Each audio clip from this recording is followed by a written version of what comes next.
ಸಚಿವನಾಗಿ ಬಹುಶಃ ಪ್ರಥಮವಾದ ಒಂದು review meeting ಅಲ್ಲಿ ತೆಗೆದುಕೊಳ್ತಾ ಇದ್ದೇನೆ. ಅದಕ್ಕಾಗಿ ನಾನೆಲ್ಲ PSC ಡಾಕ್ಟರ್ಗಳನ್ನು ಕೂಡ ಬರಲಿಕ್ಕೆ ಹೇಳಿದ್ದೇನೆ. ಎಲ್ಲ ಬಂದಿದ್ದೀರಾ? ಅಧಿಕಾರಿವರೆಗೆ ನಾನು ಒಟ್ಟಿಗೆ ಒಂದು ಮೀಟಿಂಗ್ ಆಗ್ತದೆ ಅಂತ ಹೇಳಿದ್ರೆ ಹೆಲ್ತ್ ಡಿಪಾರ್ಟ್ಮೆಂಟ್ ನಾವೊಂದು ಟೀಮ್ ಆಗಿ ವರ್ಕ್ ಮಾಡಬೇಕು. ನೀವು PSC ಇಂದ ಹಿಡಿದು ಜಿಲ್ಲಾ ಮಟ್ಟದ ತನಕ ಕ್ಲಿಯರ್ ಕಮ್ಯುನಿಕೇಶನ್ ಮತ್ತು ಒಗ್ಗಟ್ಟಿನಿಂದ ಕೆಲಸ ಮಾಡಿದರೆ ಮಾತ್ರ ಸರಿಯಾಗಿ ನಾವು ಈ ಹೆಲ್ತ್ ಡಿಪಾರ್ಟ್ಮೆಂಟ್ ನಮ್ಮ ಎಲ್ಲ ಪ್ರೋಗ್ರಾಮ್ ಮತ್ತು ಅನುಷ್ಠಾನ ಮಾಡಲಿಕ್ಕೆ ನಮಗೆ ಸಾಧ್ಯ ಆಗ್ತದೆ. ಮತ್ತೆ ಯಾರಿಗೆ ಸೇವೆ ಕೂಡ ಕೊಡ್ಲಿಕ್ಕೆ ಆಗುದಿಲ್ಲ. ಸೊ ನಾವು ಸಮರ್ಪಕವಾಗಿ ನಮ್ಮ ರಾಜ್ಯ ಜನತೆಗೆ ಇವತ್ತು ನಾವು ಸಮರ್ಪಕವಾಗಿ ಒಂದು ಉತ್ತಮವಾದ ಆರೋಗ್ಯ ವ್ಯವಸ್ಥೆ ಅಂತ ಕೊಡ್ತಾ ಇದ್ದಿದ್ದೀರಿ. ಇದರ ಇನ್ನಷ್ಟು ಉತ್ತಮವಾಗಿ ನಾವು ಮುಂದುವರಿಸಿಕೊಂಡು ಹೋಗಬೇಕಾದ್ರೆ ನಿಮ್ಗೆ ಇರುವಂತೆಲ್ಲ ಸಮಸ್ಯೆಗಳನ್ನು ಬಗೆಹರಿಸುವುದೇ ಅದು ನನ್ನ ಮೊದಲ ಇವತ್ತು ಆದ್ಯತೆ. ಡಾಕ್ಟರ್ ಇದ್ದಾರೆ. ಈಗ ನಮಗೀಗ 19 ವೇಕೆಂಟ್ ಇದೆ ಸರ್. 19 ಎಷ್ಟು ಕಾಲ್ ಮಾಡಿದ್ರಿ ಸರ್? ಮೊನ್ನೆ ಕಾಲ್ ಮಾಡಿದ್ವಿ ಸರ್. ಅಂದ್ರೆ ಡೇ ಟು ಡೇ ಬೇಸಿಸ್ ಮೇಲೆ ನಾವು ಕೊಡ್ತಾ ಇದ್ದೀವಿ. ವಿಷಯ ಅಂದ್ರೆ ಒಂದು 15 ಡೇಸ್ ಆಯ್ತು ಸರ್. ಆಯ್ತು. 19 4 ಆದ್ರೆ ಮತ್ತೆ 15 ಅದಕ್ಕೆ ಗೊತ್ತಿಲ್ಲ ಸರ್. 20 ಹೌದು ಸರ್, 20 ಆಯ್ತು. ಅದರೊಳಗೆ ಈಗ ರೈಟ್. ಕೆಲವೊಮ್ಮೆ ಬರೋರು ಕೂಡಿ ಬೆಕ್ಕಿಗೆ ಬಿಸಿ ಬಿಸಿ ಹಾಲು ಕೊಟ್ಟಂತ ಪರಿಸ್ಥಿತಿ ಆಗಿದೆ. ಕೆಲವರು ನೋಡಬಾರ್ದು. There all MBBS students. ಹೌದಾ? ಅವ್ರಿಗೆ ನಮ್ಮಷ್ಟು ವಯಸ್ಸಾಗಲಿಲ್ಲ, ನಿಮ್ಮಷ್ಟು ಅನುಭವ ಕೂಡ ಆಗಲಿಲ್ಲ. ಅವ್ರು ಸಣ್ಣ ಮಕ್ಕಳಾಗಿಲ್ಲ ಅಲ್ಲಿ ಬರುವಾಗ. ಅದು ನಿಮ್ಮ ತಲೆಯಲ್ಲಿ ಇರಬೇಕು. ಅವ್ರು ಬಂದಾಗ ಅವ್ರಿಗೆ ಆತ್ಮವಿಶ್ವಾಸ ಕೊಟ್ಟು ತತ್ಕ್ಷಣ ಆರ್ಡರ್ ಕಾಪಿ ಕೊಡ್ಬೇಕು. ಇವತ್ತು ನಿಮ್ಮ ಹತ್ರ ಆರ್ಡರ್ ಕಾಪಿ ಕೊಡುದು, ನೀವು ಅಲ್ಲಿ ಬನ್ನಿ, ನಾಳೆ ಇಲ್ಲಿ ಬನ್ನಿ, DC ಸಿಗ್ಲಿಲ್ಲ, ಇವನು ಅವ್ನು 10-15 ಸಲ ಇಲ್ಲಿ ಆ ಕಡೆ ನಮ್ಗೆ ಏನು ಬಿದ್ದು ಹೋಗ್ಲಿಲ್ಲ, ಅವ್ನು ಬೇರೆ 3 ಕೆಲಸ ಸಿಗ್ತದೆ ಅವ್ನಿಗೆ ಇದರಲ್ಲಿ. ಇದು ಕೆಲವರು ಇದು ಸರಿ ಇಲ್ಲ, ಇದು ಹಾಗೆ ಉಂಟು, ನಿಮ್ಗೆ ಕೌನ್ಸಿಲಿಂಗ್ ಬರ್ತದೆ, ಇದು ಬೆಕ್ಕಿಗೆ ಬಿಸಿ ಬಿಸಿ ಹಾಲು ಕೊಟ್ಟಂತ ಮತ್ತೆ ಬರುದೇ ಇಲ್ಲ, ಯಾಕಂದ್ರೆ ಮುಖನೇ ಹಾಕುದಿಲ್ಲ.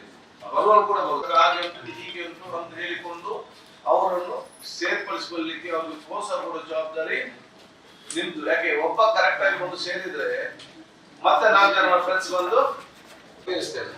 ಯಾಕಂತ ಹೇಳಿದ್ರೆ ನಮ್ಗೆ ಅರ್ಥ ಆಗ್ತದೆ. ಒಂದು B ಗ್ರೂಪ್ ನೌಕರು ಸೇರಲು ಕೂಡ ಡಾಕ್ಟರ್ ಒಂದು ಸೇವಾ ಭದ್ರತೆ ನೋಡ್ತಾ ಇರ್ತೀವಿ. ಯಾರೆಲ್ಲ 5 ವರ್ಷ ಪೂರ್ತಿ ಆಗ್ತದ ಅವನ್ನೆಲ್ಲ ಕೂಡ ನಾವು ಅಬ್ಸರ್ವ್ ಮಾಡ್ಲಿಕ್ಕೆ ಹಿಂದೆ ಏನಿತ್ತು ಸರ್ಕಾರಿ ಕ್ರಮ ಮಾಡ್ತಾ ಇವತ್ತು ಇದ್ದೇವೆ.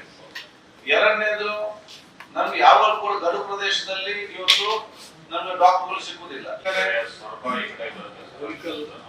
ಸಾಗರ ಅದು ಬಾರ್ಡರ್ ಬರುತ್ತೆ. ಯಾಕಂತ ಹೇಳಿದ್ರೆ ಈ ನಗರದಲ್ಲಿ ಕೆಲಸ ಮಾಡೋ ಡಾಕ್ಟರ್ಗಳಿಗೆ ಮತ್ತೆ ಈ ಕಾರ್ಯ ಇದ್ದೇನೆ ಇನ್ನು ಮುಂದಕ್ಕೆ ಹೋಗಿದೆ ಅದು ಸರ್ಕಾರಕ್ಕೆ.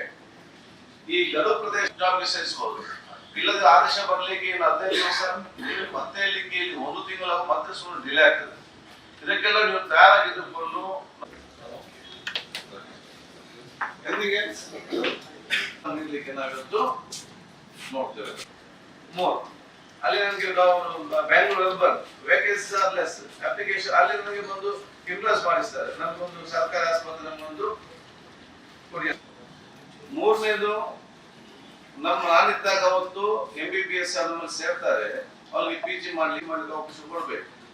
ಅವ್ರು MBBS ಕಲಿಯುವುದಕ್ಕೆ ಬೇರೆ ಬೇರೆ ಸ್ಪೆಷಲೈಸೇಷನ್ ಮಾಡ್ಬೇಕಂತ ಹೇಳಿಕೊಂಡು ಒಂದು MBBS ಕಲ್ತವ್ರಿಗೆ ನೀವು ಸ್ಪೆಷಲೈಸೇಷನ್ ಮಾಡಬೇಡ ಅಂತ ಹೇಳಿದ್ರೆ ಯಾರಾದ್ರೂ ಬಂದು ಸೇರಿಕೆ ಇದಕ್ಕೆ. ಯಾಕೆ ನಾನು ಹೇಳ್ತೇನೆ ಅಂತ ಹೇಳಿದ್ರೆ, ನೀವು ಬಂದಾಗ ಆ ಒಂದು ತಪ್ಪು ಭಾವನೆಗಳನ್ನು ತಲೆಯಿಂದ ತಗೊಳ್ಬೇಕು. ನೀವು ಹೆಚ್ಚುವರಿ ಆಗೋದನ್ನು ಹೇಳಿಕೊಟ್ಟು ಆ ಕಡೆ ಜಾಸ್ತಿ ಅದನ್ನು ತಗೊಳ್ಳುವಂತ ಒಂದು ಪ್ರೋತ್ಸಾಹ ಕೊಡೋ ಜವಾಬ್ದಾರಿ ಅದು ನಿಮ್ಮ ಜಿಲ್ಲಾ ಮಟ್ಟದ ಅಧಿಕಾರಿ.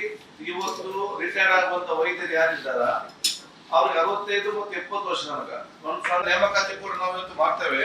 ನಮ್ಗೆ ನೇಮಕಾತಿ ಬಂದಾಗ ಯಾರು ಕಾಂಟ್ರಾಕ್ಟ್ ನಲ್ಲಿ, ಯಾಕಂತ ಹೇಳಿದ್ರೆ ಈಗೆಲ್ಲ ಚೇಂಜ್ ಆಗೋ ಸಂದರ್ಭದಲ್ಲಿ ನಾನೀಗ ಒಂದು ರೂಲ್ಸ್ ಚೇಂಜ್ ಮಾಡಿ ಮತ್ತೆ 6 ತಿಂಗಳು ಲೇಟ್ ಆಗ್ತದೆ. ಸೊ ಓಲ್ಡ್ ರೂಲ್ಸ್ ಮತ್ತೆ ಯಾರು ಕೆಲಸ ಮಾಡ್ತಿದ್ದಾರೆ ಅವ್ರಿಗೆ ಡಿಸ್ಟರ್ಬ್ ಮಾಡ್ಲಿಕ್ಕೆ ಬಿಡುದಿಲ್ಲ. ಎಲ್ಲಿ ಇಲ್ಲ ನಾವು ಅಲ್ಲಿ ಅವರನ್ನು ಹಾಕ್ತೇವೆ. ನೆಕ್ಸ್ಟ್ ಬಂದಾಗ ಅಬ್ಸರ್ವೇಷನ್ ಎಲ್ಲ ನಿಮ್ಗೆ DH ಅಲ್ಲಿ ಈಗ ನಾವು ಅದಕ್ಕೆ ಕಾಂಟ್ರಾಕ್ಟ್ ಬೇಸ್ ಅಂತ ಕೊಡ್ಲಿಕ್ಕೆ ಆದೇಶ ಬಂದಿದೆ ಇಲ್ವಾ? ಹೌದು ಸರ್, ಬಂದಿದೆ. ಎಷ್ಟು ಜನ ಬಂದಿದೆ ಕೊಡ್ಲಿಕ್ಕೆ? 24 ಬಂದಿದೆ ಸರ್. 26ರಲ್ಲಿ ಫಿಲ್ ಆಗ್ತದಲ್ಲ? ಆಗುತ್ತೆ ಸರ್. ಅದನ್ನ ಯಾರಿಗೆ ಹೇಳಿದ್ರಿ ನೀವು? ಸರ್ ನಾವು ಅದೇ ಪೇಪರ್ ನೋಟಿಫಿಕೇಶನ್ ನೋಡಿಯಪ್ಪ ನನ್ನ ಕೈಗೆ ಎಲ್ಲಿ ಕೊಟ್ಟಿದ್ದೀರಿ ಸರ್? ಮೊನ್ನೆ ಕೂಡ ಆಯ್ತು ಕೊಡಿ. ನೀವು ಕೊಡ್ತಿಲ್ಲ ನನಗೆ ಗೊತ್ತಿದೆ. ಯಾಕೆ ನಿಮ್ಗೆ ಬೇಕಾದ್ರೆ ಕೊಡ್ಬೇಕಲ್ಲ ಸರ್? ಇಲ್ಲ, ಮೊನ್ನೆ ಡಿಸ್ಕಷನ್ ಆಯ್ತು ಸರ್ ಸ್ಟೇಟ್ ಲೆವೆಲ್ ಅಲ್ಲಿ. ಈಗಲೇ ಬೇಗ ಅದನ್ನ ಪೇಪರ್ ನೋಟಿಫಿಕೇಶನ್ ಕೊಡಿ ಅಂತ ಕೊಡ್ತಾ ಇದ್ದೀವಿ. ಆಯ್ತು. ನಾನು ಟೆಲಿಂಗ್ ಯು ಪೇಪರ್ ನೋಟಿಫಿಕೇಶನ್ ಮಾಡಬೇಕು, ಪ್ರೆಸ್ ಮಾಡಬೇಕು. Nice. ಯಾಕೆಂತ ಹೇಳಿದ್ರೆ ಆಗ ತುಂಬಾ ಜನ ಅಲ್ಲಿ ಅಂದ್ರೆ ಅವ್ರಿಗೆ ಅರ್ಥ ಆಗುವಂಥದ್ದು ಕಷ್ಟ ಅಂತ ನಾನು ಅನ್ಕೊಂಡಿದ್ದೀನಿ ಸರ್. ನೀವೇ ಹೇಳ್ಬೇಕು ಅದಕ್ಕೋಸ್ಕರ ನೀವು ಗಮನಿಸ್ಬೇಕು. ಆಲ್ಮೋಸ್ಟ್ ಮಂಜೂರಾತಿ ಹುದ್ದೆಗಳ ಸಂಖ್ಯೆ ಬರೀ ಇಷ್ಟು ಮಾತ್ರ ಹೇಳ್ತೀವಿ ಸರ್. ಸೊ ಇದು ಇರುವಂತ ಪರಿಸ್ಥಿತಿ ಸರ್. ಇದನ್ನ ಹೇಗೆ ನಾವು 11 ಜಿಲ್ಲೆಯಿಂದ ಬರುವಂತ ಅಡಿಕ್ವೇಟ್ ಇದೆ ಸರ್. ಶಾಸಕ ಅದನ್ನ ಹೇಳ್ತಾರೆ ಮೆಡಿಕಲ್ ನಾವು ಏನೇನ್ ಖಾಲಿ ಇದೆ ಅನ್ನೋದನ್ನ ಸರ್ಕಾರ ಪರ್ಫಾರ್ಮೆನ್ಸ್ ಇಲ್ಲ. ಒಂದು ಸರ್ಕಾರಕ್ಕೆ ಏನೇನ್ ಖಾಲಿ ಇದೆ ಅನ್ನೋದು ಸಂಗತಿನೂ ಕೂಡ ಹೇಳಿದ್ವಿ ನಾವು. ನೀವು ಹೇಳ್ತಾ ಇದ್ರಲ್ಲ ಮೆಗಾ ನಿಮಗೆ ಹ್ಯಾಂಡ್ ಓವರ್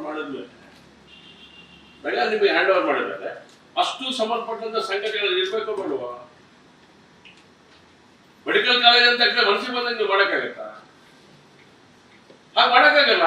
ಅಗತ್ಯ ಬೇಕಾಗಿರೋ ಸಂಗತಿಗಳು ಎಂತೆಂದವ್ರು ಇಲ್ಲ ಅಂತ ಹೇಳಿ ಜನರು ಸರ್ಜರಿ ಮಾಡ್ಲಿಕ್ಕೆ ಅವಕಾಶ ಇದೆ ನಿಮ್ಮಲ್ಲಿ. ಅದಕ್ಕೆ ಸಂಬಂಧಪಟ್ಟಂತೆ ಇಲ್ಲಿ ಮಾಡಕ್ಕಾಗಲ್ಲ ಅಂತೇಳಿ ಬೇರೆ ಕಡೆ ಬರ್ಕೊಟ್ಟಿರುವಂತ ಸಂಗತಿ ನಮ್ಮ ಹತ್ರ ಇದೆ. ಮೆಡಿಕಲ್ ಕಾಲೇಜು ನಾವು ಮಾಡ್ತಾ ಇದ್ದೀವಿ ಅಂತ ಆದ್ರೂ ಕೂಡ ನಾಗರಿಕರಿಗೆ ಬೇಕಾದಂತ ಸೌಕರ್ಯಗಳು ಪಡೆದಿರುವಂತ ಸ್ಥಿತಿ ನಾವಿದ್ದೇವೆ. ನಮ್ಮಲ್ಲಿ ಇದಿದೆಯಲ್ಲ ವಾರಕ್ಕೆ 2 ಸಲ ಆದ್ರೆ 120 ಅಲ್ಲ, 3 ದಿವಸಕ್ಕೊಮ್ಮೆ ಅಂತ ಕೆಲವರು ಇರ್ತಾರೆ. ಸೊ ಒಂದು ಆವರೇಜ್ 150 ಪೇಷಂಟ್ಗಳಿಗೆ ನಿಮ್ಮಲ್ಲಿ ಮಂತ್ಲಿ ಈಗಿನ ನೀವು ಹೇಳೋ ಪ್ರಕಾರ ಆಗ್ಬೇಕು. ನಮ್ಮ ಆಸ್ಪತ್ರೆಯಿಂದ ಮೆಗ್ಗಾನಿಗೆ ಕಳಿಸ್ಬೇಕು. ಅವ್ರು ಬೇರೆ ಪ್ರೈವೇಟ್ ಆಸ್ಪತ್ರೆಗೆ ಕಳ್ಸೋಂಗಿಲ್ಲ. ಮೆಕ್ಯಾನಿಕ್ ಕಳಿಸಿದ್ರೆ ನನ್ನ ರಿಕ್ವೆಸ್ಟ್ ಏನಂದ್ರೆ ನಾನು ಪದೇ ಹೇಳಿ ಅವ್ರಿಗೂ ಕೂಡ ಬೇಜಾರಾಗುತ್ತೆ. ನನ್ನ ರಿಕ್ವೆಸ್ಟ್ ಏನಂದ್ರೆ ಒಂದು 5-6 ಆಂಬ್ಯುಲೆನ್ಸ್ ಅನ್ನ ನಮ್ಗೆ ಕೊಡಿ ಮೆಗನ್ ಹಾಸ್ಪಿಟ್ಲಿಗೆ. ಇಲ್ಲಿಂದ ಕೂಡಲೇ ಮಂಗಳೂರು ಅಥವಾ ಮಣಿಪಾಲಿಗೆ ಕಳಿಸ್ಲಿಕ್ಕೆ ಅನುಕೂಲ ಆಗ್ತದೆ. ಒಂದು ಡೆಲಿವರಿ ಕೇಸ್ ತೊಂದರೆ ಆಗಿ ಇಲ್ಲಿ ಕಳಿಸಿದ್ದಾರೆ. ಇಲ್ಲಿ ಕಳಿಸಿದ್ರೆ 2 ನಿಮಿಷದಲ್ಲಿ ನೋಡಿ ಇಷ್ಟು ಸೀರಿಯಸ್ ಪೇಷಂಟ್ ಅನ್ನ ಯಾಕೆ ತರಲಿಕ್ಕೆ ಹೋದ್ರಿ ಅಂತ ಆ ಪೇಷಂಟ್ ಕಡೆಯವರಿಗೆ ದಬಾಯಿಸಿದೆ. ಕೂಡಲೇ ಹೋಗ್ಬೇಕು ಮಣಿಪಾಲಿಗೆ. ನಮ್ಮ ಆಸ್ಪತ್ರೆ ಇದು ಮೆಡಿಕಲ್ ಕಾಲೇಜ್ ಹಾಸ್ಪಿಟಲ್. ಇಲ್ಲಿ ಇಲ್ಲದೆ ಇರೋದು ಅಲ್ಲಿ ಏನಿದೆ ಅಂತ ನಂಗೆ ಗೊತ್ತಾಗಬೇಕು. ಯಾಕಂದ್ರೆ ನಮ್ಗೆಲ್ಲ ನಾವು ನಿಮಗೆ ಟೆಕ್ನಿಕಲ್ ಪರ್ಸನ್ಸ್ ಅಲ್ಲ. ಆ ಬಡವಿ ನಿನ್ನೆ ರಾತ್ರಿ ಸತ್ತೋದು. ಯಾಕಂದ್ರೆ ತೀರ್ಥಹಳ್ಳಿಯಿಂದ 1.5 ಗಂಟೆ ಜರ್ನಿ ಇಲ್ಲಿಗೆ. ಆ ಪೇಷಂಟ್ ಬ್ಲೀಡಿಂಗ್ ಆಗ್ತಾ ಇತ್ತು. ಇಲ್ಲಿಂದ 3.5 ಅವರ್ಸ್ ಮಣಿಪಾಲಿಗೆ ಹೋಗ್ತದೆ. ಸುಮಾರು 4-5 ಗಂಟೆ ಆ ಬ್ಲೀಡಿಂಗ್ ಆಗುವಂತ ಬಾಣಂತಿ ಆಂಬ್ಯುಲೆನ್ಸ್ ನಲ್ಲಿ ಇರೋದು ಅಂತ ಹೇಳಿದ್ರೆ ಏನ್ ಪರಿಸ್ಥಿತಿ? ಯಾರು ಕೊಂದಂಗ ಸಾಯಿಸಿದಂಗ ಆಗುತ್ತೆ ಹೇಳಿ. ಯಾತಕ್ಕೆ ಇವರು ಹ್ಯಾಂಡಲ್ ಮಾಡ್ಲಿಕ್ಕೆ ಯಾಕೆ ಆಗ್ಲಿಲ್ಲ? ಇದು ಸಾಕಷ್ಟು ಬರ್ತದೆ ಸರ್. ನಾವೀಗ ತೀರ್ಥಹಳ್ಳಿಯಲ್ಲಿ ಇರೋದು ಮಣಿಪಾಲಿಗೆ ಹೋಗ್ತದೆ ನೋಡಿ. ನಾವು ಇಲ್ಲಿ ಮೆಡಿಕಲ್ ಕಾಲೇಜ್ ಹಾಸ್ಪಿಟಲ್ ಕಟ್ಟಿದ್ದು ಯಾವ ಸ್ವಾರ್ಥಕ್ಕೆ? ಯಾತಕ್ಕೆ ಕಟ್ಟಬೇಕು? ಇಲ್ಲಿಂದ ಬಡವರು ದಲಿತರು ಮಣಿಪಾಲಿಗೆ ಹೋಗೋದಾದ್ರೆ, ಮಂಗಳೂರಿನ ಇದಕ್ಕೆ ಹೋಗೋದಾದ್ರೆ ನೀವು ಹೇಳಿದ್ರೆ ಯಾವಾಗಲೇ ಸೂಕ್ಷ್ಮ ಈ ಹಾಸ್ಪಿಟಲ್ ಬಗ್ಗೆ ಏನ್ ಪ್ರಯೋಜನ ಆಗುತ್ತೆ? ಒಂದು ರೆಫರೆನ್ಸ್ ಲೆಟರ್ ಕೊಡಿ ಅಂತ ಹೇಳಿದ್ರೆ ಸೀಲ್ ಹೊಡಿಯೋರು ಅವ್ರು ಬರೋದು ಲೇಟ್ ಆಗುತ್ತೆ, ನೀವು ಇಲ್ಲಿಂದ ಹೊರಡ್ಬೇಕು. ಈ ಪರಿಸ್ಥಿತಿನಲ್ಲಿ ನಮ್ಗೆ ಹಾಸ್ಪಿಟಲ್ ಇದೆ. ಇವರ ಯಾರೋ ಅಧಿಕಾರಿಗಳ ಬಗ್ಗೆ ದೂರೋದಿಲ್ಲ. ಅಲ್ಲಿ ಕೆಳಗಿರೋರು ಕೆಲಸ ಮಾಡೋದಿಲ್ಲ ಅಂದ್ರೆ ಅಡ್ಮಿನಿಸ್ಟ್ರೇಷನ್ ಕಥೆ ಏನು? Delivery is not a disease. ಅದು ರೋಗ ಇಲ್ಲ ಹೆರಿಗೆ. ಯಾರು ಮಗು ಸಾಯಬಾರ್ದು, ತಾಯಿ ಕೂಡ ಸಾಯಬಾರ್ದು, ಹೌದಾ? ಅದಕ್ಕಾಗಿ ನಾವು ಇಷ್ಟೊಂದು ಇಟ್ಕೊಂಡದ್ದು. ಇವತ್ತು ನಮ್ಮ ಒಂದು ಪಾಪ್ಯುಲೇಷನ್ ಡೇ ಕೂಡ ನಮ್ಮಲ್ಲಿ ಇವತ್ತು ಕಡಿಮೆ ಇದಾಗ್ತಾ ಇದೆ ಭವಿಷ್ಯದಲ್ಲಿ. ನಿಮ್ಮ ಇಷ್ಟವನ್ನ ಮೆಡಿಕಲ್ ಕಾಲೇಜಿಗೆ ಒಂದು ಡೆಲಿವರಿ ಕೇಸ್ ಅಲ್ಲಿಂದ ರೆಫರ್ ಆದಾಗ ಅಲ್ಲಿಂದ ಯಾಕೆ ರಿಟರ್ನ್ ಕಳಿಸ್ತಾರೆ? ಇದು ಬಿಡಿ, ಹಾಟದೆಲ್ಲ ಬಿಡಿ. What is the big problem with delivery?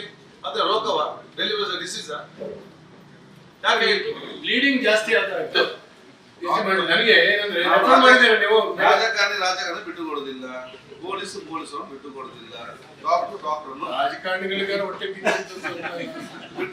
ಕೊಡೋದಿಲ್ಲ. ಅಲ್ಲಿ ಡಾಕ್ಟರ್ಗೆ ಮಿಸ್ಟೇಕ್ ಅಲ್ಲಿ ಇದಾಗಿದೆ. ನೀವು ಇದೇ ಇನ್ನೊಬ್ಬರು ಡಾಕ್ಟರ್ ನಿಮಗೆ ಎಲ್ಲಿ ನ್ಯಾಯ ಸಿಗ್ಲಿಕ್ಕೆ ಉಂಟಾ ಇದನ್ನು?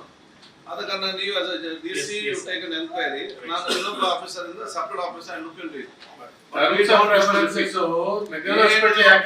ಏನ್ ನಾವು ತಾಯಿಯನ್ನು ಕಲ್ಕೊಂಡಿದ್ದೇವೆ ಅದೊಂದು ನಮ್ಗೆ ಪಾಠ ಹೇಳಿಕೊಂಡು ಇನ್ನು ಮುಂದೆ ಕೆಲಸ ಕೇಸ್ ಬರೋದು ಅಲ್ಲಿ ವಿಶ್ ಶುಡ್ ಫೆಸಿಲಿಟೀಸ್ ಅಲ್ಲಿ ಇದಕ್ಕೆ